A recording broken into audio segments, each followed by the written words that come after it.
देश की सबसे पुरानी राजनीतिक पार्टी कांग्रेस इन दिनों दो तरफा चुनौतियों से जूझ रही है।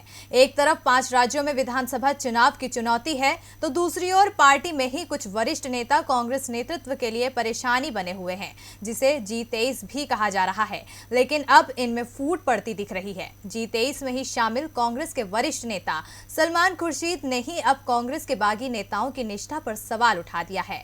सलमान खुर्शीद ने बागी नेताओं को खुला खत लिखा है और उनसे सवाल पूछा है। तो क्या कहा है सलमान खुर्शीद ने, देखिए हमारी इस रिपोर्ट में।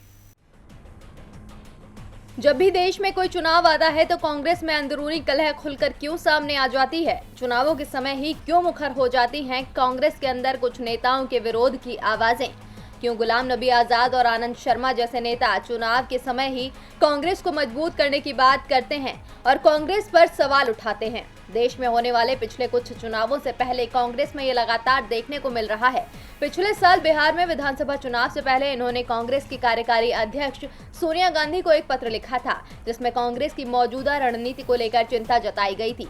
अब इसे लेकर इन जैसे नेताओं पर तमाम तरह के सवाल उठने लगे हैं। दूसरी तरफ पार्टी के वरिष्ठ नेता गुलाम नबी आजाद, आनंद शर्मा, कपिल सिब्बल, राज बब्बर सहित तमाम नेता खुद को गांधी 23 बता रहे हैं। हाल ही में गुलाम नबी आजाद के नेतृत्व में G23 के नेताओं ने एक कार्यक्रम में पार्टी नेतृत्व पर फिर से सवाल उठाया था, साथ ही कांग्रेस पर निशाना साधा था।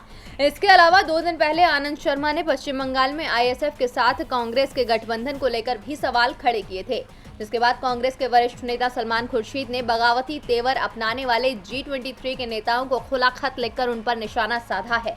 सलमान खुर्शीद ने बागी नेताओं से पूछा है कि क्या वो पाला बदलने का सोच रहे हैं। जिस सीढ़ी पर चढ़कर वह जिंदगी के सबसे ऊंचे मुकाम पर पहुंचे हैं, क्या उसे गिराना सही है? उन्होंने कहा कि वर्तमान में सही स्थान तलाशने की बजाय इस पर चिंतन करना चाहिए कि इतिहास उन्हें कैसे याद रखेगा। असंतुष्ट नेताओं को इस पर चिंता करने की बजाय उन्हें क्या मिला? कांग्रेस के अन्य नेताओं के साथ मिलकर देश के सामान्य कार्यकर्ता को दिखाना चाहिए कि वर्तमान में अंधेरे से निकलकर रोशनी में कैसे पहुंचना है। बलिदान के साथ सफलता मिलेगी ही, ये जरूरी नहीं होता।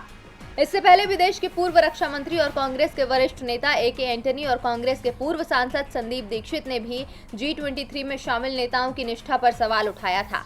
हालांकि सलमान खुर्शीद, AK एंटनी और संदीप दीक्षित वो नेता हैं जिन्होंने G23 के नेताओं के साथ मिलकर कांग्रेस कार्यकारी अध्यक्ष सोनिया गांधी को पत्र लिखा था, लेकिन अब G23 में 2 फाड़ होता दिख रहा है।